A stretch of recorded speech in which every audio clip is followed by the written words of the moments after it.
what every landlord needs and wants to know, which is 3 steps to screening tenants. 3 key steps to screening a tenant or finding the right tenant. It's competitive to get into a rental right now in most markets in Ontario. And so what you want to do is set yourself a process, because every tenant is coming, they're searching for lots of places, they're having a stressful experience just in the same way that you are.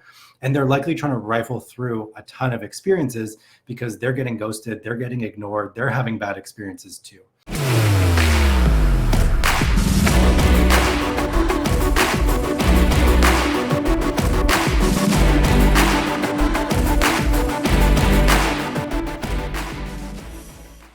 What's going on YouTube? It's Rebecca Lynn Matheson, aka the Canadian Cottage Girl, and welcome to the Canadian Real Estate channel. I'm joined by Hart, who is the co-founder of Rent Panda. He's also a real estate investor and more. And Hart, welcome to the channel today. Thank you for having me back again. Absolutely. Now, why don't you break down a little bit about what Rent Panda is for the people listening, and then we're going to get into the meat and potatoes here, the crescendo, what every landlord needs and wants to know, which is 3 steps to screening tenants. That is a big one. It is definitely important in running your business successfully. So why don't you break down what Rent Panda is, and then just give a quick kind of overview of what those 3 steps are, and then we'll dive deep into each one. Sounds good. So for those of you that don't know, hopefully you've watched some of the previous videos, but go check them out if you haven't. But Rent Panda is an all-in-one platform for landlords to go from listing all the way through to lease. And so landlords can post properties on Rent Panda, they can syndicate them out to Facebook and Kijiji and manage all that interest in one place. They can book showings, they can screen tenants, they can see tenant profiles, they can build and sign leases, conduct move-in inspections, send their end forms out, and get repairs and maintenance all tracked through the system. The majority of the platform is completely free with some paid add-ons. And really, Rent Panda is all about helping landlords throughout their journey. We also have a team of leasing agents who will help find you a tenant if you don't want to do it yourself. But we're real people behind a real brand here to help landlords have a better rental experience. And one of the key things with a rental experience, especially these days in Ontario, is finding the right tenant. And it's something that every landlord is talking about. And what we'll talk about today is really 3 key steps to screening a tenant or finding the right tenant. It's all about messaging applicants, it's about conducting showings, and then getting down to the hard facts, properly going into the deep dive of the data. Love that. Okay, so we'll jump into all 3 of those steps that every investor, every landlord is going to need to go through.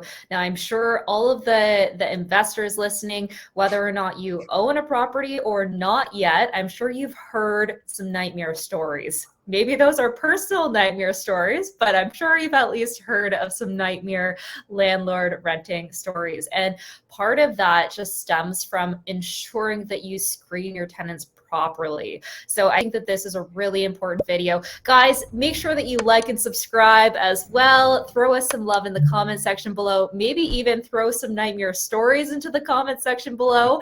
And we would love to hear from you guys. So yeah, Hart, let's jump right into these 3 steps to screening tenants. Let's start with messaging. Let's go. Sounds good. So the first one is messaging. And a lot of people don't think about sending messages as the first step of screening, but it really, really is. And these days, whether you're posting on Rent Panda, on Facebook Marketplace, on Kijiji, on all of them, when you start to engage with a tenant on a platform, that is your first check as to whether or not they'll be the right tenant for you.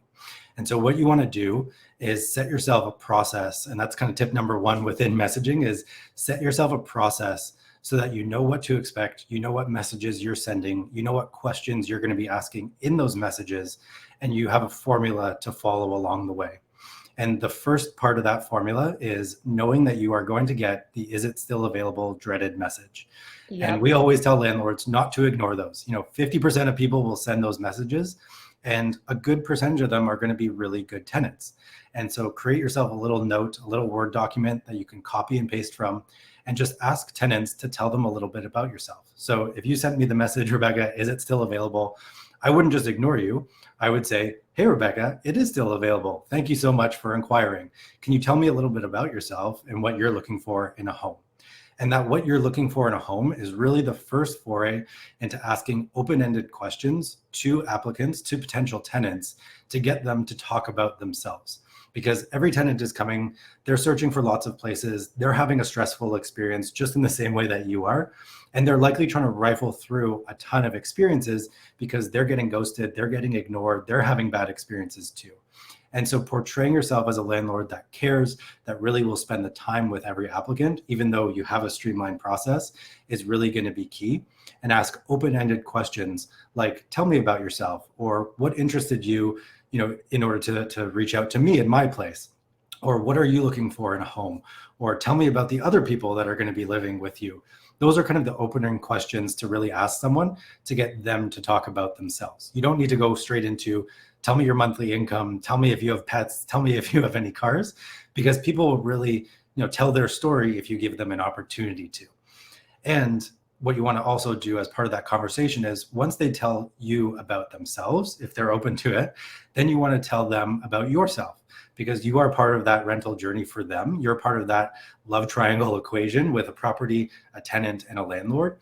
And telling them about yourself and a little bit more about your property and how you like to landlord that property is really going to set the relationship up on the right foot.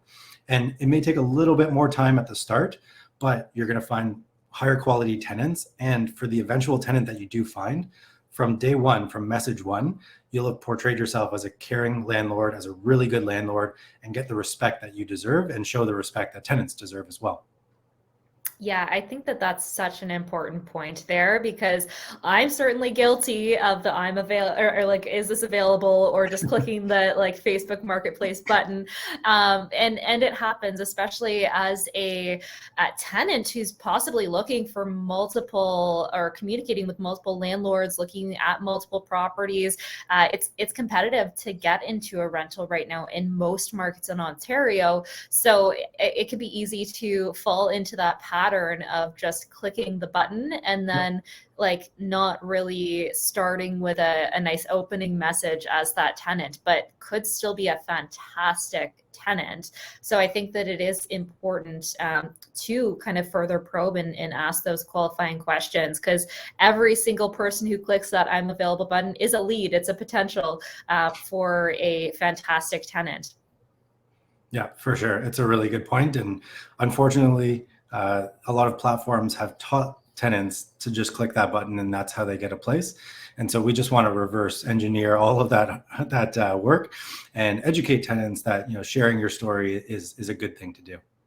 Yeah, I love that. Awesome. What's our second step? Step number 2 is all about the showings. And so a lot of landlords will talk about a gut feel.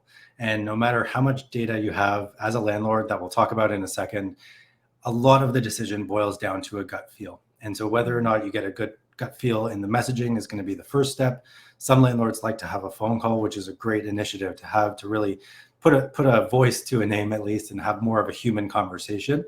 But at the showings, that's where it's really going to boil down to, how well do you get along with that person? How well do they articulate themselves? And is it really a good fit?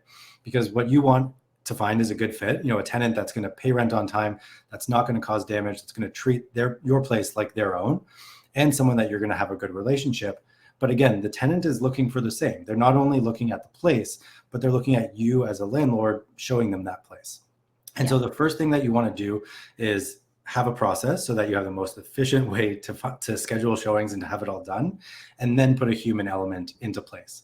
So with your process, first and foremost is there's tons of digital tools out there. And so you should be using a scheduling tool. And so if you're still scheduling things and just trying to remember when you have showings or writing it down on a piece of paper, not only are you potentially setting yourself up for failure with a missed appointment on your end, but even if you're the most responsible landlord, there's tools to decrease the number of no-shows that happen at showings. And beyond the "is it still available" messages, the number 2 most hated things that landlords will mention are the no-shows. And so using a scheduling tool will not only allow you to keep track of all your showings, but it allows the tenants to keep track of all of their showings. And again, think about it from the tenant's perspective. Like you said, Rebecca, these tenants may be seeing 10 places in a weekend, or maybe seeing 20 places over the course of 2 weeks. They're going to start to forget things, and they may not be bad tenants. They may just be going through a really anxiety-inducing process. And so a scheduling tool will help keep you in line and them in line. And a lot of scheduling tools, like the one we have on Rent Panda, like something like Calendly or even Google Calendar, will enable auto reminders if you can. And so getting an auto reminder an hour before your showing will oftentimes reduce the number of no-shows by 20 or 30%. I can't tell you how many times we had showings for our properties, or that we've heard through landlords, where a landlord will call someone at the time of their showing and they'll apologize profusely and say they totally forgot, and they'll jump in the car, and they only live 5 or 10 minutes away. And so they'll get there 5 or 10 minutes late. You already have a sour taste in your mouth, and a really simple auto reminder from an automatic system will have eliminated that. The other thing to do is to request that tenants send you a text message or a call, or even just a message on the platform a few hours before the showing to confirm that they are coming to the showing. And you can kind of be a bit of a stickler about this, and just say that if you don't send me a text message 2 hours before the showing, I will not be showing up at the showing. And this is often the case when you're maybe managing a place out of town. You know, if you're in Toronto and you've got a place in Barrie and you've set aside a weekend for showings, you don't want to drive up to Barrie and have 50% of the tenants not show up. And so having that 2-hour buffer, setting the precedent that people have to message you in order to confirm the showing a few hours beforehand, will really help cut down on those no-shows. And then you also want to schedule everyone about 10 to 15 minutes apart. And so we used to do this and always get into bad situations. When we started renting, we'd set appointments half an hour apart, because we thought you need half an hour to walk through a place and really talk to someone. But the reality is unless you're showing a 5-bedroom, massive mansion, which you're likely not, you don't need that much time to walk through a place, especially if you've had good photos online, if you've had good videos. And if you want to learn more about that, check out our old videos.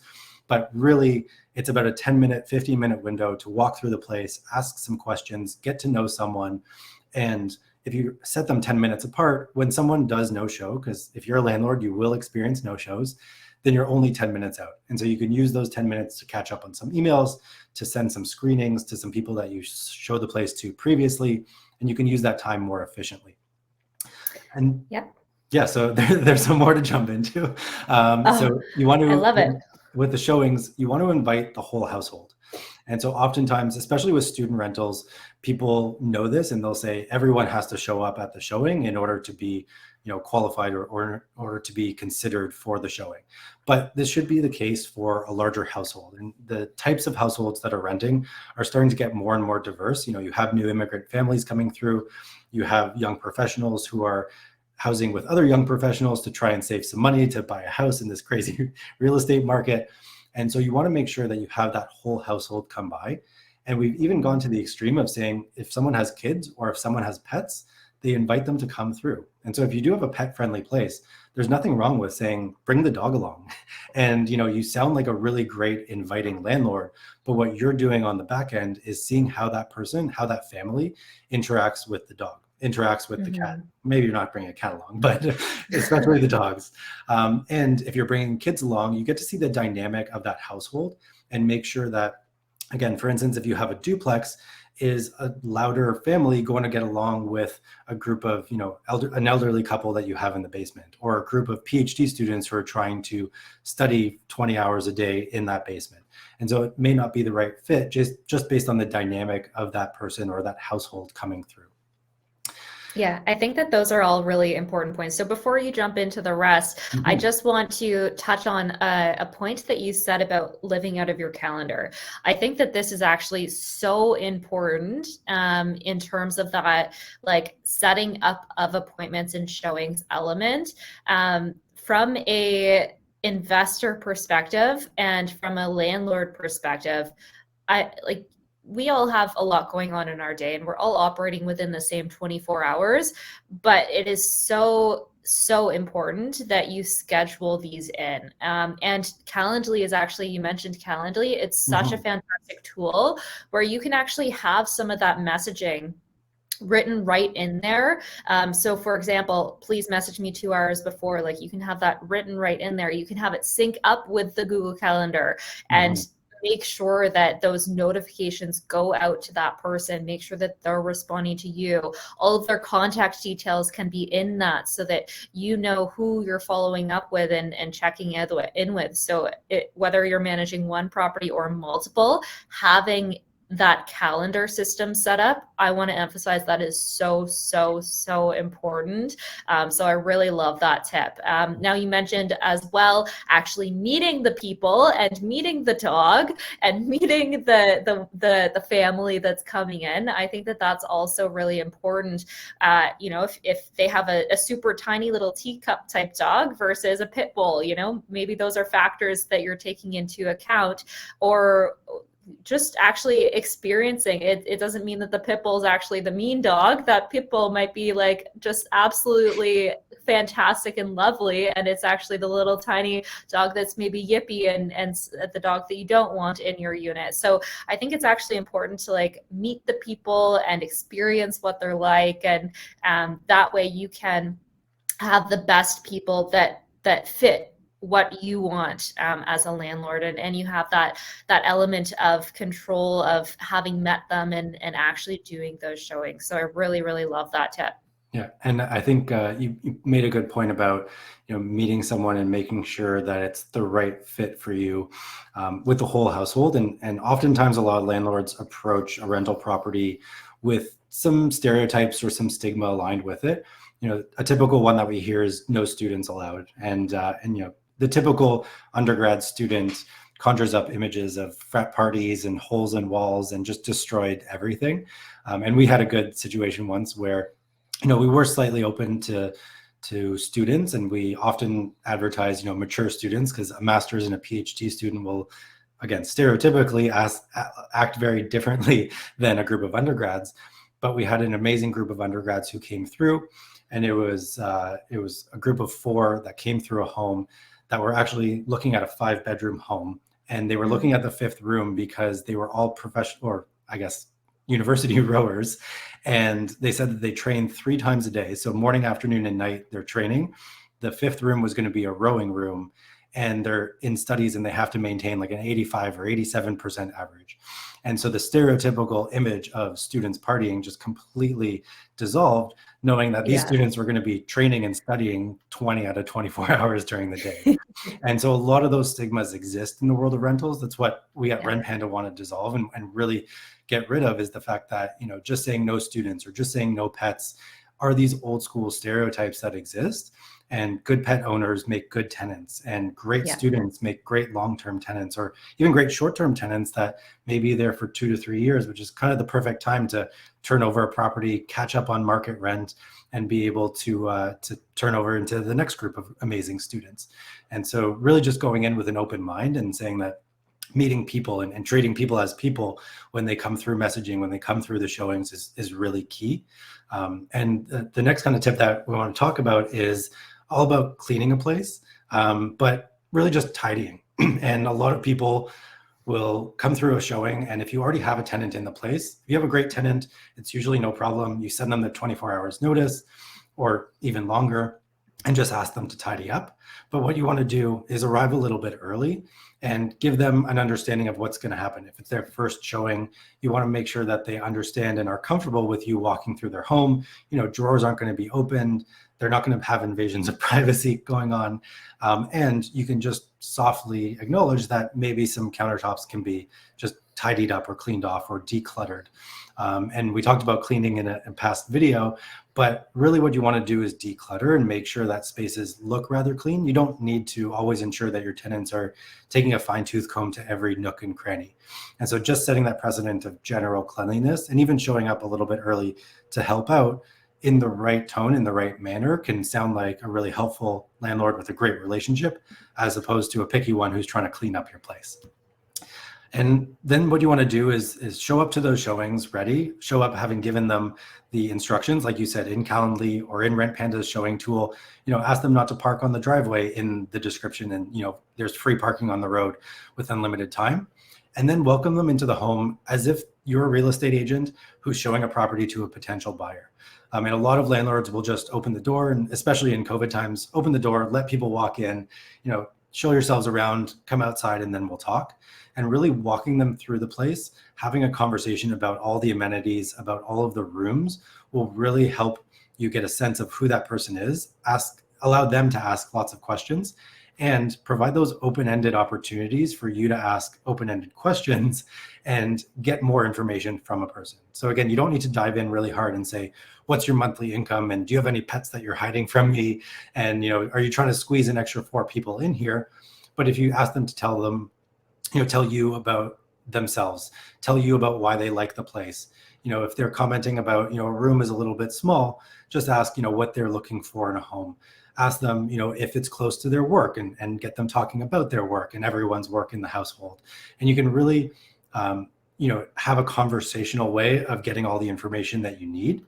And then you want to make sure that you're tracking that information in a logical way. Because if you have a great place and you have a lot of interest, you may be doing 10, 15, 20 showings in a weekend, and you're going to forget people. No matter how amazing people are, you are going to forget them. And so it's not rude to have a notebook there and take notes as someone is talking, or pull out your phone and just take really simple notes, even in that calendar invite, to remind yourself of who that person was and the key points about them. And then you want to be able to track their attendance too. And so being able to set expectations at the end of a showing and say, if you're still interested in the property, if you're giving me the thumbs up, let's go ahead with the screening. Then you can go in, track their email address, track that they are interested, track how many people will be living in that home that you need to then screen. And you've got a document either on your phone or old school paper, and really have all of your ducks in a row to go on to the next step, which is the key step about aggregating all the data, getting all the data that you need, and then being able to read it all in a really holistic way to know who the best tenant for you is. Yeah, I love that. I think you had a lot of really fantastic points there. So to go back to the Calendly as well, you mentioned kind of aggregating data. So you can actually have survey type questions built right into that link that syncs right up to your Google Calendar, so that you can have it all aggregated. Because as you said, if you're going through like 15 showings in a day, you're going to forget things. So I always like to hack in that way, where you have all of the information there. You can refer back to phone numbers, email addresses, whether or not that person had a pet, what type of pet that was, like all of those sorts of things. It's so fantastic just to have at a glance. And I think this is a really well-rounded summary of that kind of showing experience, because from start to finish, you want to make sure that it's a good experience for you and for the tenant coming in, as well as if you have a current tenant that's turning over, like everyone is involved in that process. So just making sure that everything's kind of been checked off in your checklist, and really emphasizing that you're actually interacting with a person at the end of the day. So trying to like hear their story, listen to kind of what they're going through, and at the end of the day, you're solving one of their problems. One of their biggest problems right now is just a place to live. So it can be really great to actually just like have a human-to-human interaction and hear what they're trying to accomplish. Yeah, for sure. And I think that human interaction really ladders into our next step, which is all about the hard data. And getting data on someone can feel invasive. Again, think about it from the tenant's perspective, where you're giving all of your information, similar to when you bought your first home, how invasive that felt from the banks, collecting all of your information humanly possible. But putting in a human element at the end of every showing and setting the expectation for what's to come when you are face to face, when you can have a human interaction, is really important. And setting that expectation that you will follow up with them. There will be a credit check, there will be a background check, and there's various other checks that we'll talk about in a second. But setting up that expectation will really help tenants feel comfortable with giving you that information, because it's not just putting their information, whether it's their SIN or birth date or very sensitive information, into a random digital tool. It's about giving it to you, their future landlord. Their future landlord will put a home over their head, or a roof over their head and give them a home. And so what you want to do is set those expectations. And then to your point about using digital tools, use all of the digital tools that you have at your disposal. So the first thing that you can do, and if you're using Rent Panda, which we of course say you should be, is you can actually see someone's full tenant profile without having to pay and go into credit checks and background checks and very invasive style information seeking. And you can actually go back to Rent Panda, go back to those messages, go back to that calendar booking and see all of their basic information. So where they're living now, if they have a job and what that job is, or if they're a student, who will be living with them, if they have pets, if they have vehicles, all that basic information is there. And you can just at a quick glance, remind yourself of who that person is, that you do want to move on to the next step of screening and then send them out the screenings. And we'll talk in depth about all of the various tools at another time in another video, but really you want to look at the full span of tools that are available to you as a landlord and use what makes sense for you. And so if you are screening, a typical young family, let's call them, that's coming through, the first thing that landlords will always turn to is a credit check and a background check. So again, you can pull these on Rent Panda, you can pull them on other platforms, but pulling them yourself is really the key. And so looking at a tool like Credit Karma, where tenants go in and just pull a number and they send you a 725 and they go, look, I've got great credit, isn't really reliable these days. You're not seeing the true information that builds up to that credit score. And so pulling your own credit check, yes, it'll cost you $15, $20, $25 sometimes to package it all with a background check too. But it's really worthwhile on one or two of your top tenant picks to find out all of the information that you need. And even if they're amazing, just do a little bit of that gut check on the background data. And so a credit check from Equifax or TransUnion will give you, all of the information on their current credit and what is built up to it, any collections, any trade lines. You'll be able to see what they're making and kind of gauge that rent to income ratio yourself. You'll get to see what kind of debts they have paying every month. If that does ladder up to something that makes you feel uncomfortable on top of rent, it'll allow you to see if they're making consistent payments on that rent or on that debt. And really the credit check is the age-old tool that a lot of landlords use, but it's not the only thing that you should be using, and bad credit doesn't equal a bad tenant. And that's really what we want to get across is some people have bad credit, whether they haven't had credit built up, they've had a bad scenario happen to them, maybe they've been in collections 10, 15, 20 years ago and they haven't been able to get out of that rut, or they've gone through a recent divorce or bankruptcy. There's a lot of situations that happen where people have bad credit. And being able to say, great, here's your credit report. It's good, it's bad, it doesn't really matter, but that's just one element of you as a tenant is really important. So you want to pull that credit check and then have a conversation about it. You want to pull that background check and make sure that you're comfortable with whatever comes through in that background check. Again, if you're comfortable with someone that has a criminal history, that's fine. As long as you have a conversation about it, as long as everyone is open about it, as long as you can align with that person being your ideal tenant, that is likely to work. Then you want to go into all of the alternate tools that are available to you. So the first one that people often skip is Google. So just Google someone and you'll often find a lot of information about them, and it'll lead you to the next tool, which is social media. So check someone's Facebook, check someone's Instagram, just get a sense of who they are. And that's not to say that, if they partied 7 years ago and had a ton of pictures up, that's who they are right now. But you want to be able to get a well-rounded picture of if anything comes up in Google, maybe they run a charity, maybe they have, a bit of a sketchy past, but you just want to be able to get that well-rounded picture and use all those digital tools to your advantage. Then you want to check something like Canly, which reports on LTB judgments. So if someone has been through the LTB, if they are trying to hide something, if they are a professional tenant, which we're also afraid of these days, you can really find that out through Canly. May not be the easiest system to go through, but really spending 20, 30 minutes to go through that with your top pick or your top 2 picks is going to be worth your time. And then you want to get into your calls. And so doing all of your reference checks is something that really, really surprisingly, we hear landlords skip a lot. So, everyone will call a past landlord, but ask for 1 or 2 past landlords, even 3 past landlords to call. Make sure you call employers and actually verify that the person is living there. And when you call those landlords, make sure that you're not just calling and saying, hi, I'm here to talk about Rebecca, who is your tenant at 123 Fake Street or Main Street, whatever it is. So you want to make sure that you call that landlord and start inquiring about the property at 123 Main Street. And when that landlord starts to talk about that property, because they're likely looking for their next tenant too, Then you can get into the fact that, you're actually calling about Rebecca as a reference, and you can get them to reveal that positive or negative reference or review that you have. But a lot of people will use fake references, and you want to make sure that you have the systems in place to really discern who's real, who's not. Tool that's coming later as a little hint. In a couple of months, there's going to be verified reviews on Rent Panda. So a little nugget will drop there. But until that happens, until we have a verified system to tell who is a landlord and who is not a landlord, it takes a lot of work to do that on your own. Just have some really smart questions to ask when you call that person. And then the last thing to do is to also screen guarantors. And so whether they're students or just people who have guarantors naturally, make sure that you don't just take that guarantor at face value, because ultimately when push comes to shove and you have to collect rent if there is arrears, or you have to go to the LTB, that guarantor is going to be the person that you're going after. So if that guarantor is out of the country, if that guarantor doesn't have anything to go after or isn't able to pay rent themselves, then it's not a guarantor that's worth having. So make sure that all of these systems, all of these online tools that you're using to screen a tenant, you're also using to screen a guarantor if they're part of the equation.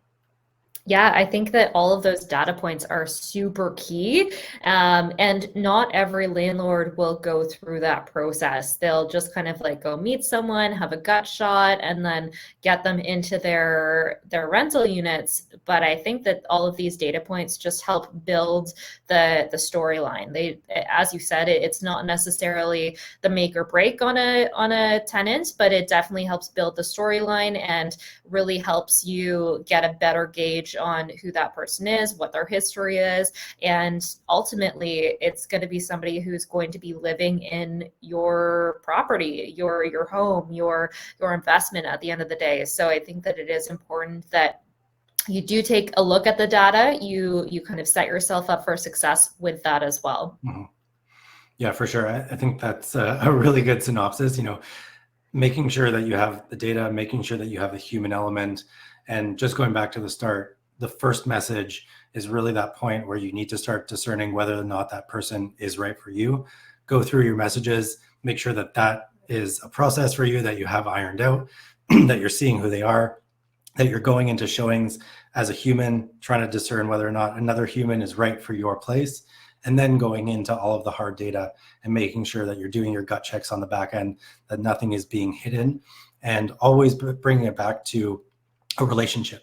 And so whether or not you're going to rent to someone or not, make sure that you're having human relationships with people, because ultimately that will come back to having really great tenant-landlord relationships and set yourself up for success in the long run. Absolutely. Well, Hart, I love all of these tips and tricks. And obviously you do this on a daily with your business with Rent Panda.